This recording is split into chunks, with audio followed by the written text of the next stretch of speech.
이 구약의 본문인 창세기 24장은 모두 67절로 이루어져 있습니다. 그래서 창세기 가운데서도 가장 긴 장으로 알려져 있습니다. 근데 이 본문의 내용이 길지만 간단하게 이야기하자면은 아브라함의 아들인 이삭의 배우자를 구하는 그런 과정에 관한 것입니다. 오늘 이 말씀을 읽어보면은 네 종류의 만남이 나오는 것을 볼 수가 있습니다. 첫 번째는 1절부터 9절 사이에 아브라함과 종의 만남입니다. 아브라함이 가장 신뢰하는 종을 불러서 아들 이삭을 위한 아내감을 자신의 고향에 가서 데려오라 하는 그러한 명령을 내리게 됩니다. 두 번째는 10절부터 28절 사이에 리브가와 종의 만남입니다. 이 종은 아브라함의 명령에 순종하여 먼 길을 떠나서 마침내 나홀의 성 밖에 있는 그 우물가에서 부두엘의 딸인 리브가를 만나게 됩니다. 그리고 그녀를 이삭의 가장 이상적인 배우자감이라는 확신을 가지게 됩니다. 세 번째는 29절부터 61절에 나오는 리브가 집안과 종의 만남입니다. 리브가는 이 아브라함의 늙은 종을 에 대해서 어머니에게 이야기를 하게 되고, 또 리브가의 오빠인 라반이 그를 집으로 이제 초대를 하게 되고, 거기서 융숭한 대접을 받으면서 혼담에 대한 이야기를 나누게 됩니다. 그리고 드디어 그 혼담이 성공적으로 성사가 됩니다. 마지막 만남은 62절부터 67절에 나오는 내용인데요, 리브가와 이삭의 만남입니다. 그래서 아브라함의 종이 신부감인 리브가를 데리고 마침내 다시 이삭에게로 돌아와서 이삭과 리브가 사이에 그 혼인이 성사가 된다 하는 것입니다. 그래서 이로 인해서 리브가는 이제 열국의 어미인 사라를 계승하는 여성 족장이 되었고, 그녀를 통해서 하나님의 약속이 성취되고 복이 전달되는 사람으로 쓰임을 받게 되었다 하는 것입니다. 근데 이러한 모든 만남에는 아브라함의 종이 등장하고 있습니다. 그래서 창세기 24장은 이삭이 리브가를 만나게 된 이야기이지만은 동시에 주인인 아브라함의 보내심에 순종하여서 자신의 사명을 완수한 종의 이야기라고 할 수 있겠습니다. 이것은 동시에 하나님의 부르심과 보내심을 받고 있는 종인 우리 자신들의 이야기인 것입니다. 오늘 먼저 이 내용을 살펴보니까 주인의 부르심과 보내심을 받는 종의 자세와 자질에 대해서 우리가 몇 가지를 살펴볼 수 있을 것 같습니다. 첫 번째는 주인에 대한 무한한 신뢰 가운데서 적극적이고 열정적으로 사명을 수행하는 순종의 자세입니다. 아브라함의 종은 주인에 대한 신뢰와 순종의 모습을 보여줍니다. 아브라함이 그를 신뢰하고 자신의 인생에서 어떻게 보면 가장 중요한 사명을 맡겼을 때에 그 종은 어떠한 불평이나 대가나 요구도 하지 아니하고 순종하는 모습을 보여줍니다. 그리고 7절에 보면은 하나님께서 그분의 사자를 너보다 먼저 보내서 준비하실 것이다 하는 이런 말씀을 아브라함이 하는데요, 이와 같이 준비하시는 섭리의 하나님에 대한 아브라함의 믿음을 공유하면서 그에게 순종하였다는 것입니다. 실제로 이 종은 당시에 걸어서 왕복해서 2달 이상 걸리는 아주 험하고 멀고 위험한 이 사막길을 마다하지 아니하고 노구를 이끌고 떠나게 됩니다. 그리고 자신의 사명을 마침내 성공적으로 완수합니다. 본문을 잘 살펴보면은 그는 아브라함의 종이었지만 주인의 명령을 부여받았을 때에 수동적인 태도가 아니라 주인에 대한 신뢰 가운데서 적극적이면서도 열정적으로 자기의 사명을 순종하는 그런 수행하는 순종의 모습을 보여줍니다. 다시 말하자면 이 주인의식의 기초에서 또 인간적인 차원에서 봤을 때에 최선의 노력을 기울여 나가는 사람이었다 하는 것입니다. 두 번째는 주인의 의도를 정확하게 인식하고 잘 전달하고 설득하는 의사소통의 능력을 갖추어야 된다 하는 것입니다. 아브라함의 고향에서 이삭의 아내감을 데려오라는 명령을 들었을 때에 이 종은 5절에서 다음과 같이 그 내용에 대해서 확인을 하게 됩니다. 만약 그곳에서 여자가 따라오려고 하지 않을 때에 그때는 이삭을 그곳으로 데려가야 할까요? 그렇게 질문을 합니다. 그러자 아브라함은 6절에서 결코 그렇게 하지 말라 이야기를 합니다. 그 종은 아브라함의 명령을 분명하게 이해하기 위해서 확인을 거듭하는 신중한 모습을 보여줍니다. 다음으로 아브라함이 이 종에게 이삭의 배우자를 선택할 때에 직접적으로 내세운 그런 조건은 신앙적인 것이었습니다. 다른 모든 것 버려두고, 즉 하나님의 약속을 믿고 고향을 떠날 수 있는 여자, 또 다시 말하자면 이주자의 정서를 가진 그런 여성을 원했다는 것입니다. 엑스도스 할 수 있는 신앙인, 다른 말로 하자면 믿음 안에서 순례의 길을 떠날 수 있는 그런 인물을 원했다는 것입니다. 그런데 이 종은 이러한 필수적인 조건은 물론 이에 더해서 융통성을 발휘해서 다른 필요한 요소까지 세심하게 고려를 했습니다. 즉 배우자의 마음씨와 그 인격까지 고려를 했다는 것입니다. 그는 장차 사라를 계승하는 여성 족장이 갖추어야 할 여러 가지 다른 자질까지도 염두에 두었다 하는 것입니다. 또한 이 아브라함의 종은 39절과 또 49절에 나타나는 것처럼 주인의 명령과 그 의도를 잘 전달하는 그런 의사소통의 능력을 가지고 있었습니다. 그래서 그것을 통해서 상대를 잘 설득시켜 나가는 그런 능력을 자질을 가지고 있었던 것입니다. 즉 자신은 누구이고 이 리브가의 가족에게 가서 그들을 만나서 자신이 누구이고 자신을 보낸 주인 아브라함의 상황이 어떠하고 또 어떠한 사명을 받아서 왔는지, 하란에 도착해서 리브가를 어떻게 하나님의 도우심 가운데서 만나게 되었는지, 또 리브가가 어떤 점에서 이삭의 배우자로 합당한지에 대해서 상세하고 설득력 있게 설명을 하게 됩니다. 리브가의 가족들이 그의 말을 듣고는 한마디의 반박도 하지 못하고 설득을 당하고 전적으로 그를 신뢰하고 동의하게 되는 것입니다. 그리고 종은 마지막에 귀환해서 자신이 충실하게 행했던 모든 임무를 이삭에게 잘 전달하고 보고하는 그러한 모습을 볼 수 있습니다. 세 번째는 이 주인이 명령한 일을 처리함에 있어서 보여주는 신중한 분별력과 민첩함이라 하는 것입니다. 이 종은 우물가에서 리브가를 만나서 그녀가 이삭의 이상적인 배우자감이라고 하는 것을 한눈에 분별을 하였습니다. 목마른 자신뿐만 아니라 먼 사막길을 온 이 낙타에게도 부탁하지 않았는데도 낙타에게도 물을 주는 그런 아름다운 배려의 마음을 보았던 것입니다. 그리고 이러한 확신에 기초하여 지체하지 아니하고 바로 준비한 예물을 그녀에게 주었습니다. 이러한 행동은 아브라함의 종이 인생의 연륜에서 얻은 분별력과 또한 하나님께서 주신 믿음 안에서의 분별력이 상호작용해서 이루어진 그러한 결과라고 볼 수가 있겠습니다. 그리고 이 종은 혼담이 성사되었을 때에 리브가의 어머니와 오빠 라반이 며칠 또는 열흘간 좀 더 머물고 떠나라는 권고를 뿌리치고 리브가를 만난 바로 다음 날 아침에 이삭이 기다리는 집으로 출발을 하게 됩니다. 아마도 이것은 리브가의 가족들의 마음이 변할 것을 염려해서 신속하게 행동을 한 것이 아닌가 하는 생각이 듭니다.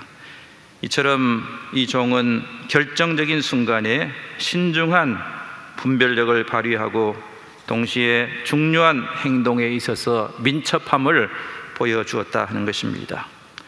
네 번째는 기도하면서 동시에 구체적인 계획을 함께 준비하는 자세입니다.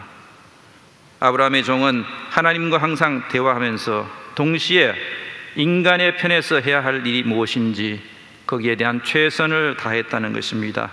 그러면서 구체적인 계획을 준비했습니다. 다른 말로 이야기하자면 플랜 B를 준비했다는 것입니다. 그는 항상 기도하는 가운데 하나님과 동행하면서 계획을 세워나갔습니다. 12절과 14절에 나오는 것처럼 나홀의 성박 이 우물가에 도착했을 때에 먼저 하나님의 인도하심을 간구하는 구체적인 기도를 드립니다. 그는 하나님의 인도하심이 어디에 있는지를 곰곰이 묵상하고 사려 깊게 판단하고 또 하나님의 인도하심에 대해 순간순간마다 감사와 찬송을 드리는 믿음의 사람이었던 것입니다.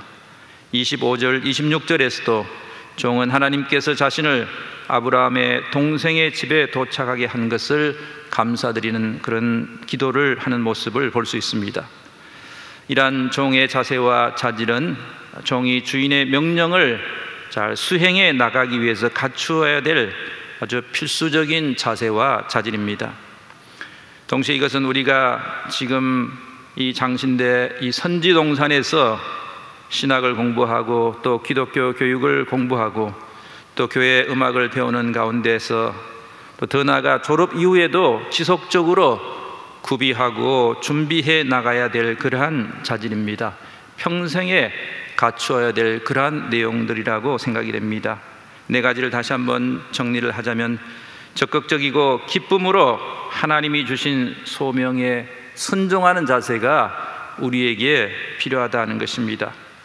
하나님께서 이 자리에 나를 불러주시고 이러한 사명을 우리에게 맡겨주심을 감사하면서 순종하는 자세가 우리에게 무엇보다도 필요한 것입니다.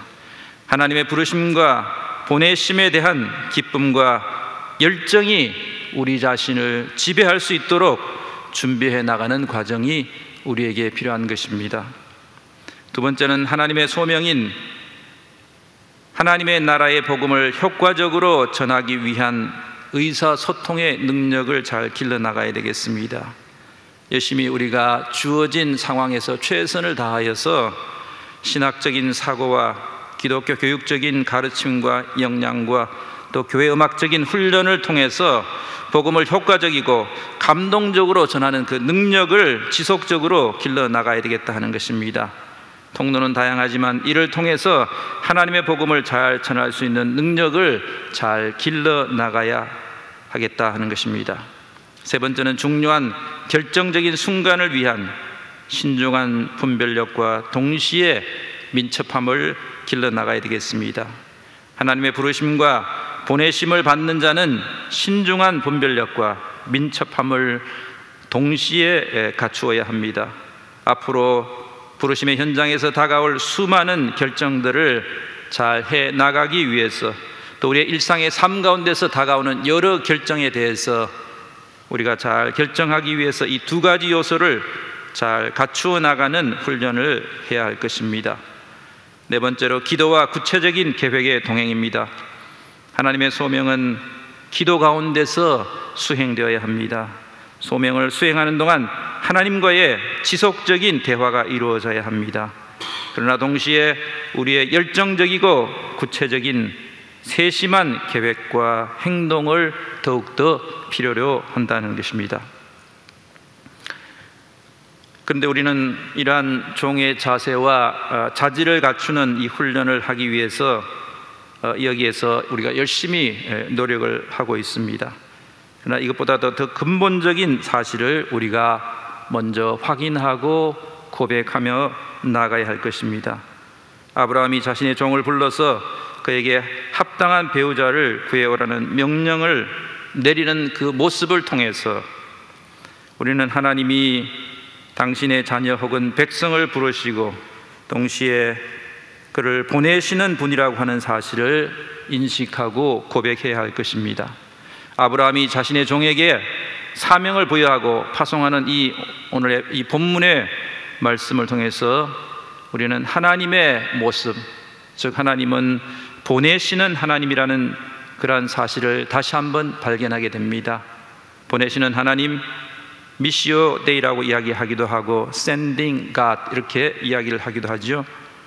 하나님께서는 여러 가지 모습을 지니고 계시지만 무엇보다도 우리를 죄 가운데서 불러서 구원하시고 신앙의 공동체에서 훈련받게 하시고 세상으로 다시 보내시는 하나님이시다 하는 겁니다. 먼저 성부 하나님께서 성자 예수 그리스도를 세상으로 보내셨습니다. 예수 그리스도는 자유 가운데 자발적으로 그 보내심에 대하여 순종하셨습니다. 이것이 바로 오늘 신약의 본문인 빌립보 2장 5절 이하에 나타나는 예수님의 자기를 비우신 성육신인 것입니다. 그는 근본 하나님의 본체시나 하나님과 동등됨을 취할 것으로 여기지 아니하시고 오히려 자기를 비워 종의 형체를 가지사 사람들과 같이 되셨고 사람의 모양으로 나타나사 자기를 낮추시고 죽기까지 복종하셨으니 곧 십자가에 죽으셨습니다. 이와 같이 예수 그리스도는 하나님의 보내심에 대한 최고의 순종의 모델입니다. 하나님의 보내심을 받은 우리가 따라야 할 궁극의 모델이 되는 것입니다. 또한 성부 하나님과 성자 예수 그리스도는 성령을 세상으로 보내십니다. 우리는 삼위일체 하나님의 이러한 보내시는 모습을 통하여서 하나님께서는 자신의 종을 파송하는 아브라함처럼 우리를 계속해서 삶의 현장과 하나님의 구원의 현장으로 우리를 보내시는 이심을 인식하고 고백하고 순종하는 삶을 살아야 할 것입니다. 그렇다면 우리를 보내시는 그 목적이 무엇입니까? 하나님은 무엇을 위해서 우리를 보내십니까? 아브라함의 종이 받은 사명은 개인적으로는 이삭의 아내를 구하는 것이었습니다. 그러나 좀 더 넓은 지평에서 본다면 그것은 단순히 이삭의 배우자를 구하는 것 이상의 것이었습니다. 그것은 하나님의 구원의 약속의 역사를 이루어 나가는 것과 연관이 되어 있는 것입니다. 이삭이 약속된 배우자, 즉 하나님의 뜻에 합당한 배우자를 맞이하여 가정을 이루고 그 자녀를 통하여서 하나님의 자손과 땅과 복에 대한 약속을 성취해 나가기 위함이었습니다. 더 나아가서 이삭과 그 후손이 하나님의 복과 구원을 만방에 전달하는 통로가 되기 위함이었다 하는 것입니다.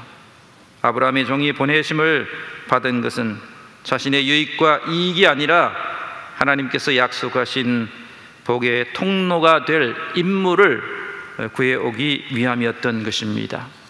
빌립보서 2장에 나오는 하나님의 구원 역사의 완성을 위해 이 땅에 보내심을 받은 예수 그리스도의 성육신을 통하여 우리는 또 하나님의 보내심의 궁극적인 그 목적을 발견하게 됩니다. 하나님의 보내심을 받은 그리스도는 자신의 부귀와 영화가 아니라 죄악에서 신음하는 피조물의 구원을 위해서 보내심을 받은 것입니다. 하나님께서 우리를 부르시고 파송하시는 것도 마찬가지입니다. 우리는 왜 이곳 장신대에 부르심을 받았습니까? 우리가 학생으로, 교직원으로, 교수로 하나님께서 장신대에 우리를 불러주셨습니다. 근데 왜 하나님께서는 또 우리를 세상으로 파송하십니까?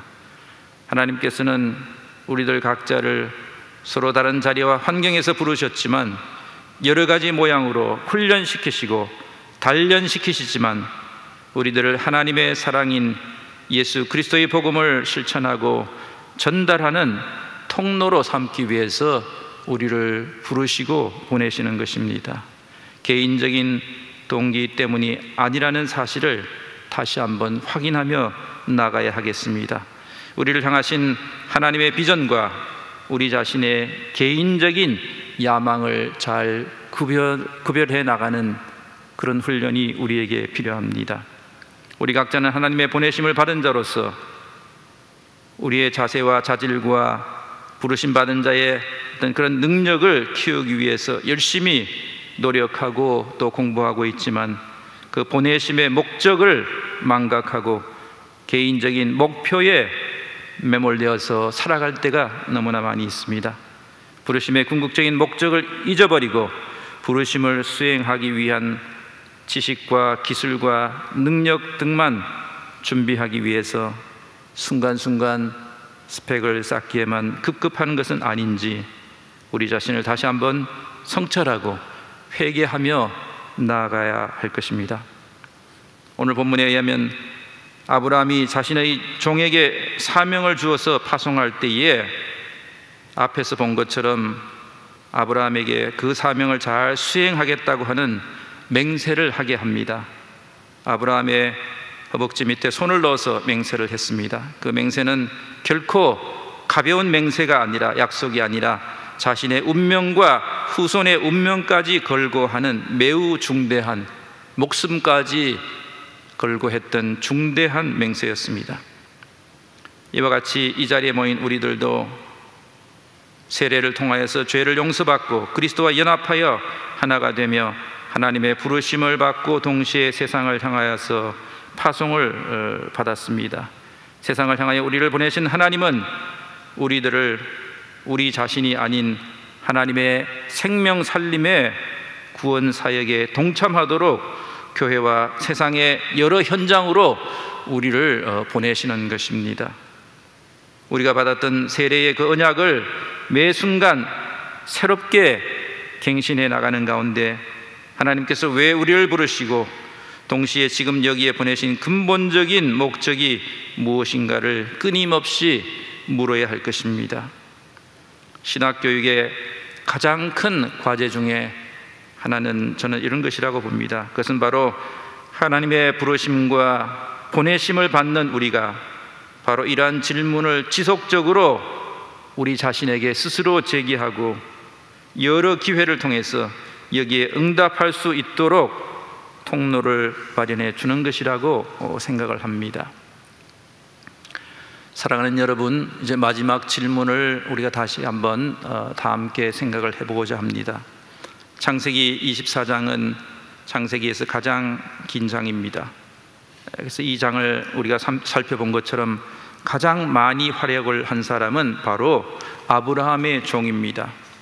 그러나 그럼에도 불구하고 그의 이름은 끝내 밝혀지지 않고 무명의 종으로 남게 됩니다. 그 이유가 무엇입니까? 본문에는 그 이유가 나타나지 않지만은 창세기 저자는 종의 이름이 중요한 것이 아니라 그가 누구의 부름을 받았고 어떻게 사명을 감당했는지가 더 중요하다고 생각했기 때문일 것입니다. 하나님의 종으로 하나님의 일을 감당하면서 나의 이름이 세상에 남겨지는 것에 너무 마음 쓰지 말고 신경 쓰지 말라는 것입니다. 하나님의 생명책에 기록된 것으로 감사하고 기뻐하라는 것입니다. 나의 이름을 남기는 것보다 하나님께 더 잘 사용되는 것이 중요합니다. 하나님의 이름이 거룩히 여김을 받는 것이 더욱더 중요합니다. 우리가 어떤 현장이든지 우리가 부르심받은 그 현장에서 최선을 다해서 하나님의 부르심과 보내심에 순종하여 열정적으로 일한 후에 세상이 우리를 기억하는 것에 너무 신경 쓰지 말아야 한다는 것입니다. 우리가 물러난 이후에는 우리 자신의 이름이 잊혀질 수 있는 용기가 우리에게 필요하다는 것입니다.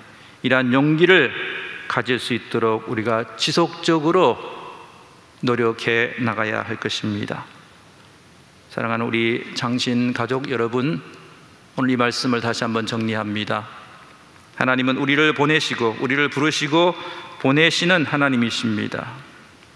아브라함의 종과 같이 하나님의 보내심과 보내심의 이 사명을 잘 수행하기 위해서 우리 모두가 올바른 자세와 자질들을 잘 훈련을 받아야 되겠습니다.